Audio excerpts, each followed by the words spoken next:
Rio. Ito po ang aming ipinagmamalaking kakanin dito sa bayan ng Look. Look Public Market, Look, Romblon. Ayan po.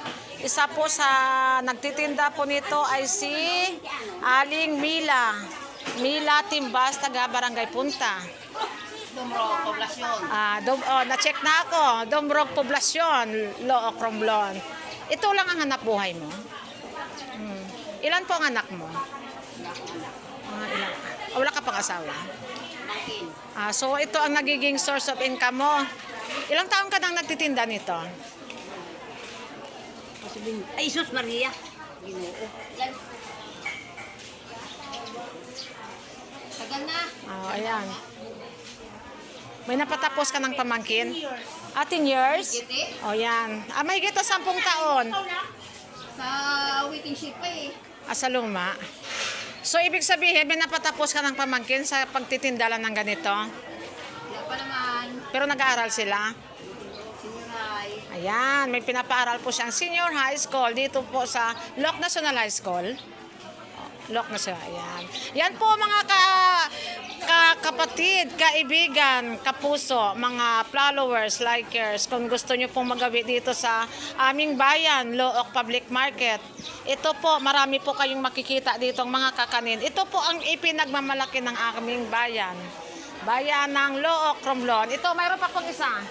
Ito po, mayroon pa din pong isa. Ito po si Aling Biring. Aling Biring, ano pledo po? Biring na? Sino ganit ka? Lid. Si Nanay Lid. Ano ang pledo mo, Nay? Pinusa.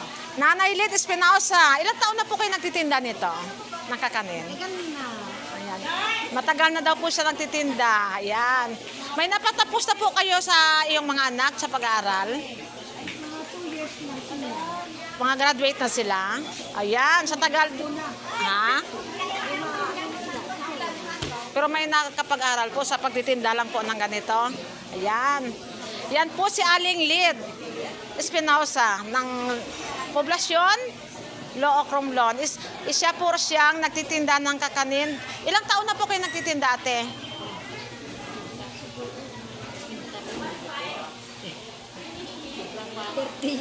Ay, Diyos ko Lord. 30 years na nagtitinda po ng kakanin. Alam nyo guys, mga kapatid kapuso, no? Ito pong tinitinda nyo po is suman. Yan, suman.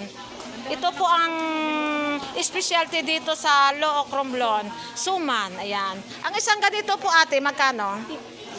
Yan po, 50 pesos. Nasa 6 na piraso. Mura na po yan kasi po mahal din po ang malagkit. Alam nyo po, asukal. Niyog. At saka, ang hirap pong gawin yan. Bago po tayo makatinda na yan, lulutuin pa, magagata, then babalutin pa sa ng dahon ng niyog, then bubuhatin nyo pa po. Iluluto niya pa po. Then, babalutin niya pa po ng dahon ng dahon ng saging. Then, saka po dadalhin dito sa bayan. Actually po, kinukulang po yung mga kakanin dito sa Look, Romblon pag may mga okasyon. So, maraming salamat po, Ate Lid Espinosa. Maraming salamat. Isa po kayong tunay na ideal mother at saka isa po kayong tunay na hinahangaan namin dito sa Look, Romblon. Yan po ha guys, kung gusto nyo pong magawi dito sa aming palengke ng Look. Ayan, bumili po kayo ng mga kakanin. Marami po ito. Ito pa po sa isa Ay, wala na pa pala. Ubos na pala. So, ayan po. Marami pong mapagpalian dito. Ayan po guys, no? I am encouraging each and every one of you na kung pwede po, kung magawi po kayo dito sa bayan namin ng Look, pasyalan nyo po ang aming kakanin ng Look, Romblon. Ito ha, si Aling Lid. At saka ito. Dalawa po sila na isa po sa inahangaan namin dito sa bayan namin ng Look. Ayan, mga proud mother. Proud ako sa kanila. Marami po, hindi lang po mga kanitinda niya. Ayan. Yan po. Siya nakapagpatapos na po siya ng pamangkin at saka nagpaparal din po siya ng pamangkin na sa senior high. Yan po. Ha? Thank you everyone and God bless. Maraming salamat sa iyo. Yan. Dito po ang pisto niya malapit kay Aling Risi Bilarmino. Ayan po. Ito, suman ng... ito, may ibos pala siya. Yung sa kabila kay Aling Lid, suman. Ito po ibos. Ito is, matrabaho din to. Sa suman po, ang nilalagay po ito ginagamit is asukal. Asukal daw. Asin. Ito naman daw sa ibos is asin. Yan.